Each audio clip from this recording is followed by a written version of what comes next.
Hello everyone, welcome to my YouTube channel. आज मैं आपको NCERT maths class 7th exercise 9.2 से इसका क्वेश्चन 3 कराऊंगी। देखो बच्चे, क्वेश्चन 3 है, if the circumference of a circular sheet is 154 meter दिया आपको, यानी कि एक सर्कुलर शीट है, ठीक है, जिसका सर्कमफ्रेंस आपको दिया हुआ है यहाँ पर 154 मीटर, ठीक है। फाइंड इट्स रेडियस, ठीक है। जब हम सर्कमफ्रेंस फाइंड करते हैं बच्चे तो हमें रेडियस चाहिए होता है, ठीक है। आपको इस क्वेश्चन के अंदर रेडियस फाइंड करना है सबसे पहले, तो also find the area of sheet, और उसके बाद में शीट का एरिया भी फाइंड करना है। यहां पर आपको पाई की वैल्यू 22/7 लेनी है, ठीक है। देखो कैसे करेंगे। अपना सॉल्यूशन नंबर 3 स्टार्ट कर रहे हैं बच्चे। हमें सबसे पहले क्वेश्चन के अंदर क्या दिया हुआ है, जो गिवन है ना, वो लिख लेते हैं, circumference of the circular sheet, ठीक है। तो यहां लिख लेते हैं हम सर्कमफ्रेंस ऑफ सर्क्यूलर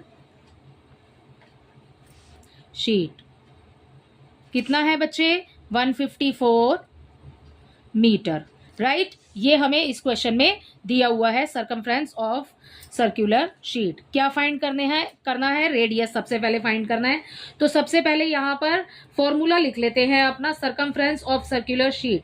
सर्कमफ्रेंस का फॉर्मूला हमने निकाला था, जब हमने ऊपर भी निकाला है बेटा, तो हमने फॉर्मूला रखा है 2πr, ठीक है। आपको आंसर में कितना दिया हुआ है, 154 दिया हुआ है। यहाँ पर 2 की जगह 2 लिखिए, पाई की जगह पाई की वैल्यू आ जाएगी, जो कि आपको इस क्वेश्चन के अंदर दी हुई है 22/7, ठीक है। और यहाँ पर मल्टीप्लाई बाय आर, आर आपने फाइंड करना है, तो आर ऐसे ही आ जाएगा एज इट इज, जैसे आपको दिया हुआ है, राइट। इक्वल आ जाएगा 154। आर फाइंड करना है ना, आर को आगे ले लो, ठीक है। आर आगे आ गया। अब क्या करेंगे, मैंने आपको पहले भी बताया है, जब बेटा ये 154 है, ये आ जाएगा ऊपर, और बाकी आर के साथ जितने भी नंबर थे, ये सारे नंबर आपके नीचे आएंगे, ठीक है। लेकिन ऐसा कब होगा, जब ये सारे नंबर एक साथ होंगे।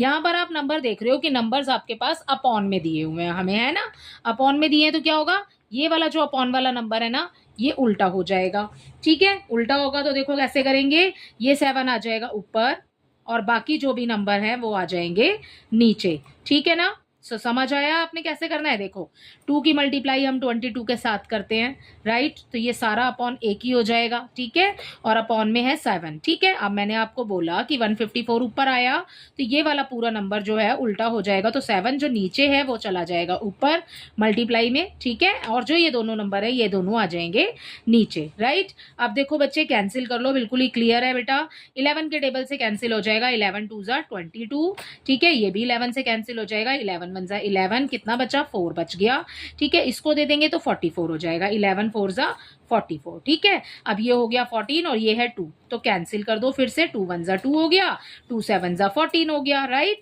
अब ये बच गया हमारे पास 7 मल्टीप्लाई बाय 7, ठीक है। 7 7 ज़ा हो गया 49, ये है हमारे पास 2 यहाँ पर अकेला, तो यहाँ पर 2 लिख देते हैं यहाँ पर, ठीक है। अब क्या करेंगे, कैंसिल करना आता है तो कैंसिल कर दो, अदरवाइज बहुत ही सिंपल वे है कि आप इसको डिवाइड कर दो, वो तो आपको आता ही होगा, ठीक है। सो ये है बेटा 49 अंदर रखा हमने, और जो हमारे पास नीचे नंबर दिया हुआ है वो रखेंगे बाहर।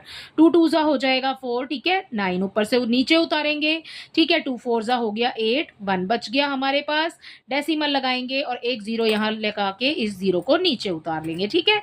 2 5 ज़ा हो जाएगा 10, ठीक है। पूरा कैंसिल हो गया बेटा। हमें क्या मिल गया, हमें मिल गया 24.5। तो हमारा जो रेडियस है बच्चे, वो कितना हो गया, 24.5। सो हमें सबसे पहले तो इस क्वेश्चन के अंदर रेडियस बताना था, सो वो हमने बता दिया, ठीक है। अब उसके बाद क्या निकालना है, find the area of sheet, ठीक है। सो अब एरिया निकाल रहे हैं, सो यहां पर लिख लेते हैं एरिया ऑफ शीट, ठीक है। सर्कुलर शीट है, एरिया ऑफ शीट लिखा है मैंने, राइट। तो फॉर्मूला क्या है, पाई आर स्क्वायर। पाई की वैल्यू आपको क्वेश्चन में कितनी दी है, 22/7 दी हुई है, ब्रैकेट बना हुआ है वहां पर, ठीक है। उसके बाद में मल्टीप्लाई आर की वैल्यू हमने क्या निकाली है, आर कितना निकाला है, 24.5, ठीक है। और उसकी मल्टीप्लाई, स्क्वायर बोला है ना, तो मल्टीप्लाई हो जाएगी 2 बार, 24.5, ठीक है। अब देखो आगे कैसे, अगर हमारे पास कुछ कैंसिल हो सकता है तो हम कैंसिल कर देंगे। 7 1 ज़ा 7, ठीक है। 7 3 ज़ा 21, इसके पास कितना बच गया, 3 बच गया। इसने आगे वाले नंबर को शिफ्ट किया, बीच में डेसिमल है, उस डेसिमल को आप यहाँ पर लगाइए, ठीक है। 7 5 ज़ा 35। तो ये हो गया 3.5। अब सारे नंबर्स की कर दो आप मल्टीप्लाई। जब आप इन सारे नंबर्स की बच्चे साइड में मल्टीप्लाई करोगे ना, सो आपके पास आंसर आ जाएगा 1886.5। और एरिया फाइंड कर रहे हैं हम, ये था हमारा, हमें जो दिया हुआ है यहाँ पर मीटर में दिया हुआ है, सो यहाँ पर आ जाएगा मीटर स्क्वायर। ठीक है, इसी के साथ आपका क्वेश्चन नंबर 3 कंप्लीट होता है। आई होप ये आपको अच्छे से समझ आया होगा। Question number